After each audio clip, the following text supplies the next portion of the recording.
everyone, welcome to part 2 of my game room tour. Today we're going to be talking about this part of the room here, which is going to be talking about this crazy mess of cables, all of the consoles, if the camera follows me. Down here we'll cover all of them, and also all of the homebrew games that are on this shelf here. So let's get started by taking a look at this mess of wires at the top.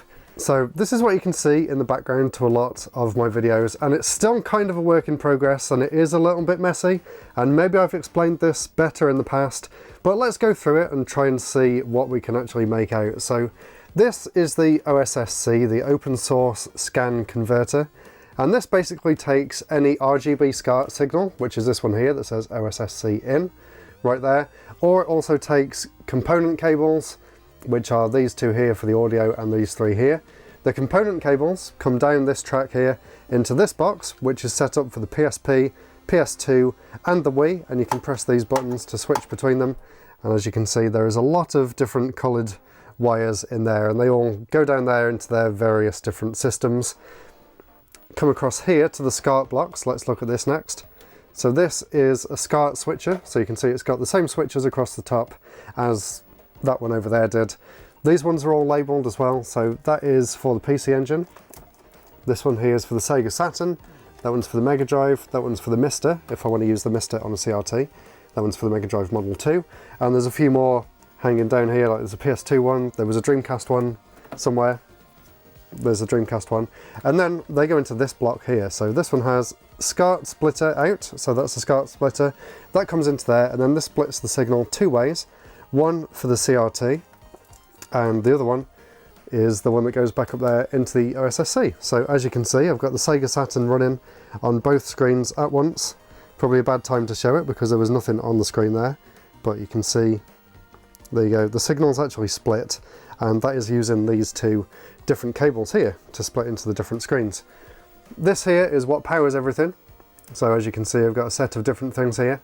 This one on the end, SHD, that is this block here, and that is for SCART signals that aren't RGB, so ones that can't be fed into the OSSC. They go into this here, and that's got options there to set the different resolutions, and I think that's it. It's a lot more simplified than it used to be, and I think it works fantastically, so I can easily play games on the CRT and also record through HDMI.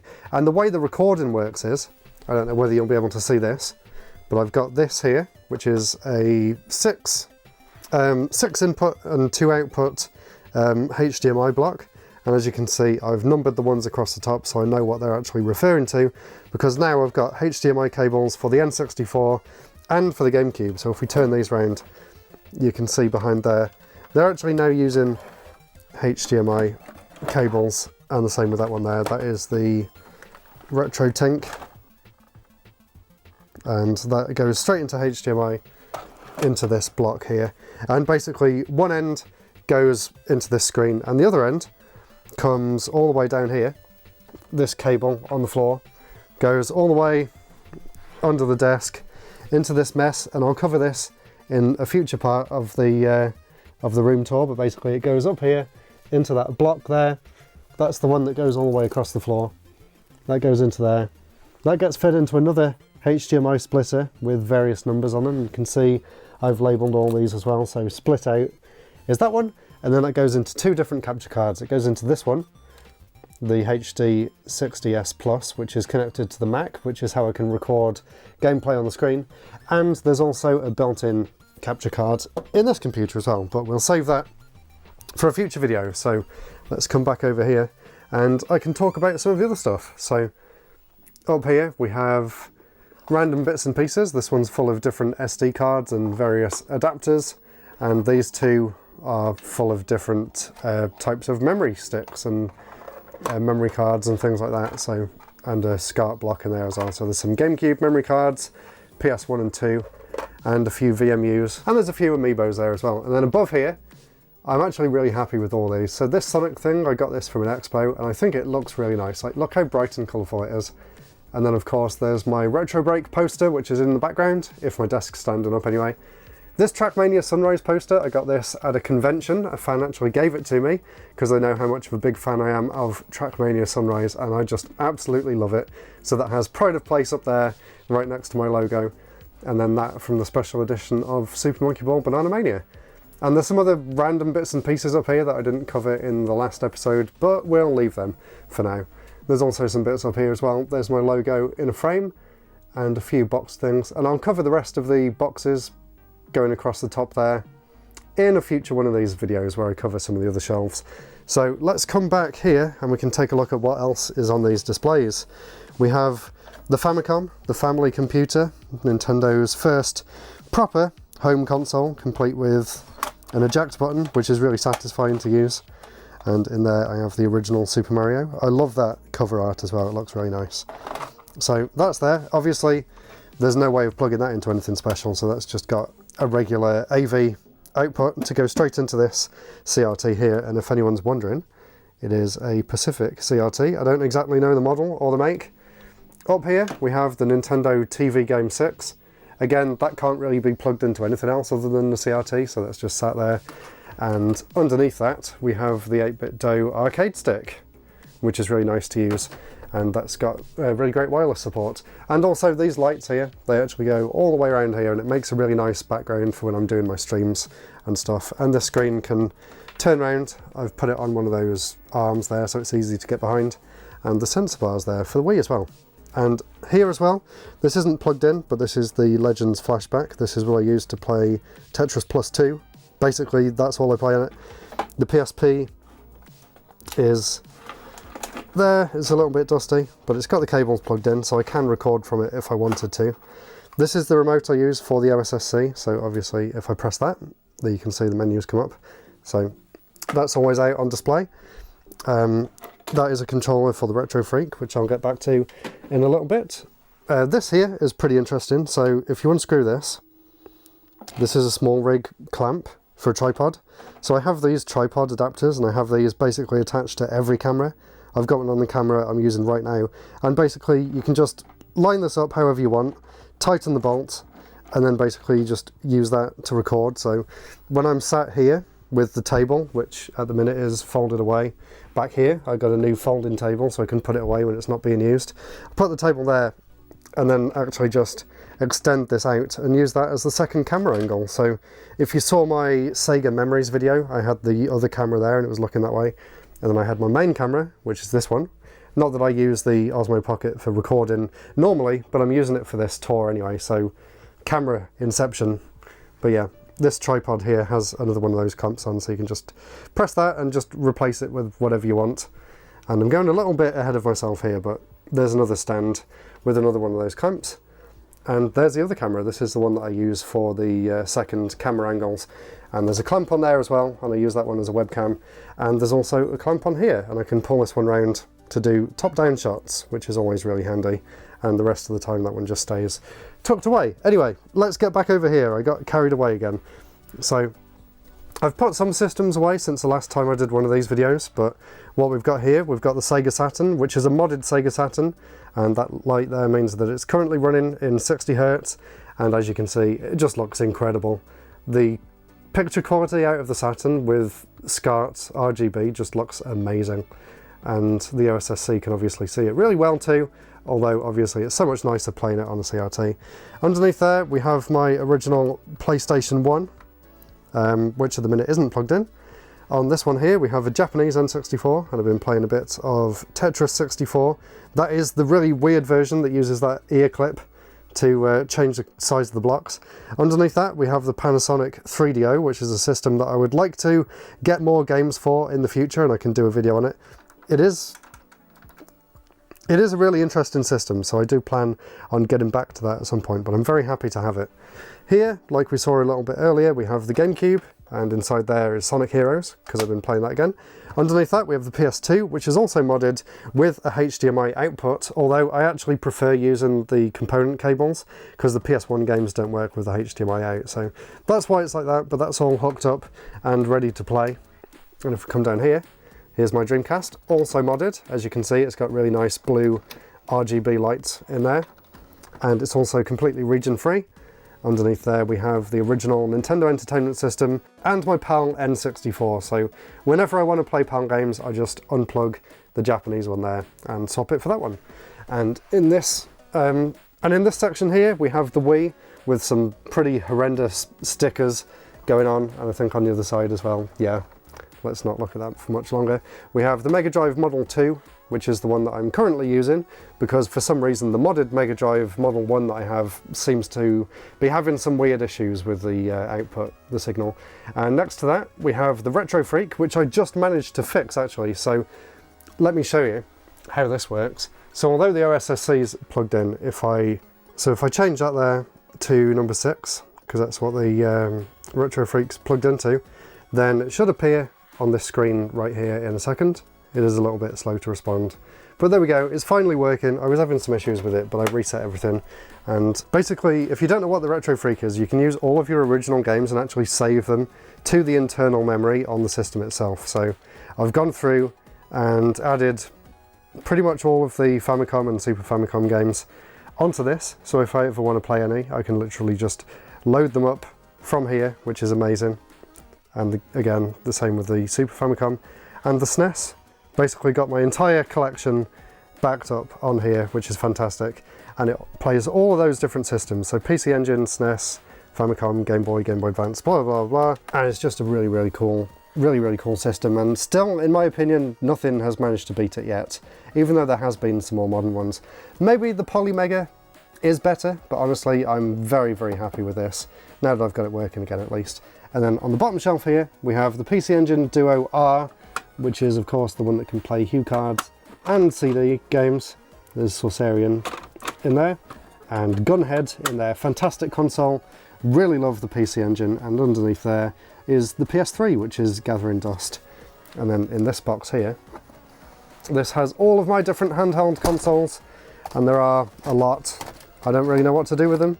There's some modern ones, there's some classic ones, there's some junk ones that I really don't know what to do with. There's some Nintendo ones, basically everything. Neo Geo Pocket right there.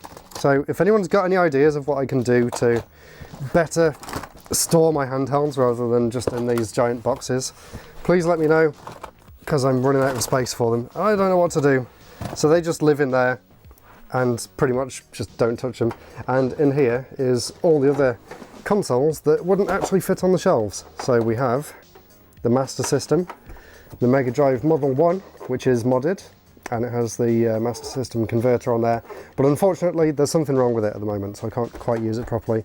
There's a ZX Spectrum in there, and a Famicom Twin with a disk system attachment, which I got from Japan. So obviously I do have more consoles than that, but there's no room to display them here. So the rest of the consoles at the minute are either downstairs in the living room for anything more modern that uses HDMI, or up in the loft or in the garage in boxes, until I can figure out what to do with them. So that's why you're not seeing any Xbox systems, that's why you're not seeing any retro computers, and that's basically why you're not seeing anything that's not down here. It's not that I don't own them, and it's not that I don't have games for them, it's just that I don't have anywhere to actually display them. So that was my consoles, and if you want to see a more in-depth look at my consoles, I did actually do a proper rundown of how everything's plugged in a few years back at this point, maybe a year ago, so go and check that one out. But we're not done yet with the room tour this time.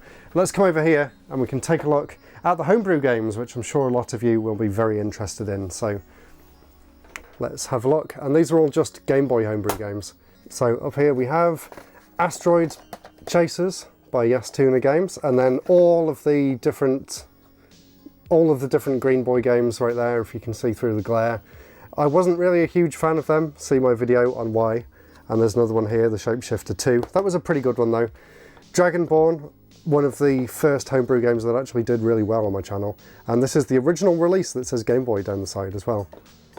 And I'm pretty sure I have some other versions of that too. There's some other stuff in here. These are the picture books, which are like Game Boy camera pictures. There's Jetpack DX, made by my friend Quang from Asobi Tech. Really happy to have that one. Flying Arrows. These ones are pretty interesting.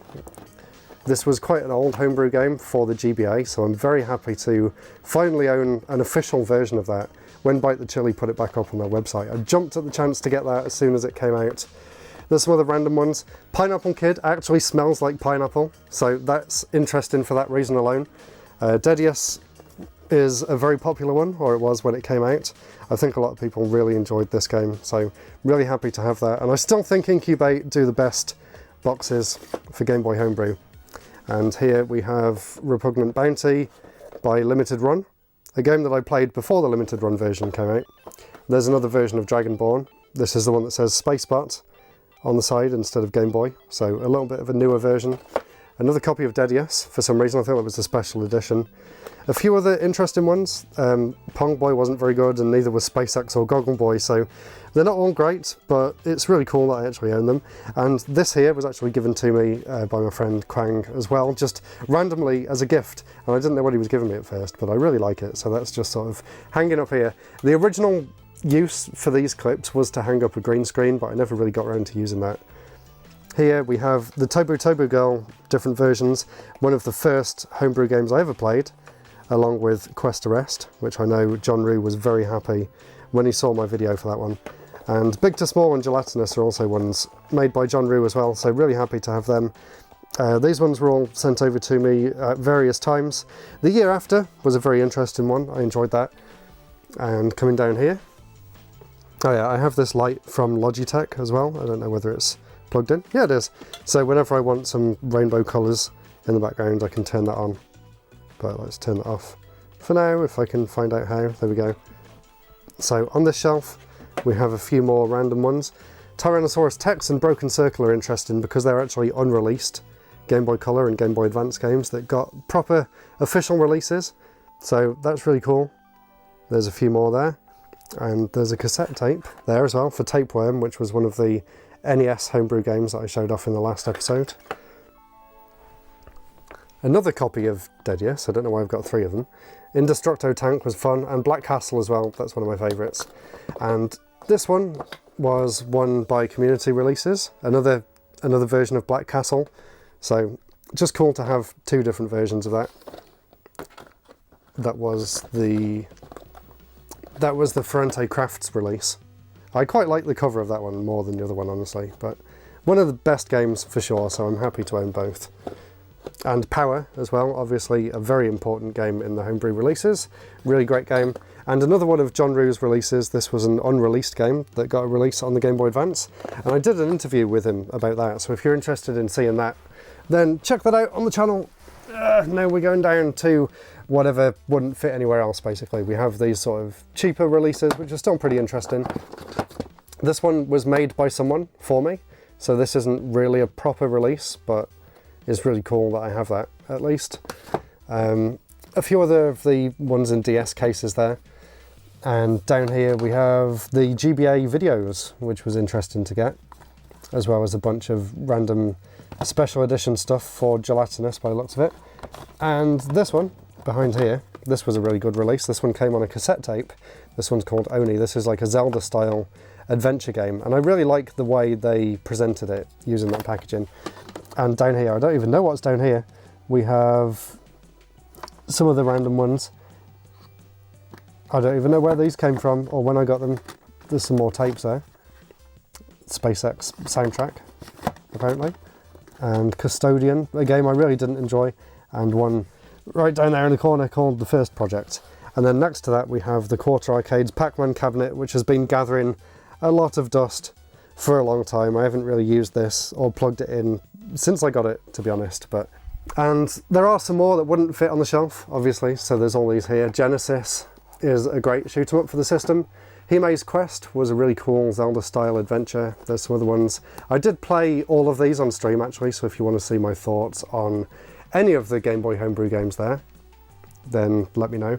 There are more Homebrew games, actually, in some of these boxes down here, but we'll cover that in part 3. So I think that about wraps it up. So that's it for part 2 of my game room tour. Join me next time in a few days' time, where we'll take a look at this shelf here, which is probably my favourite shelf of the entire room. This is my Japanese games collection, and I'm very, very excited to go through that one with you. So thank you again so much for watching. If you haven't seen part 1 yet, then check it out to look at all of my Nintendo games on that side of the room, all the way from NES up there to the Wii down in the corner. So thank you so much for watching. Click that video up there, and I'll see you all again very soon. Goodbye.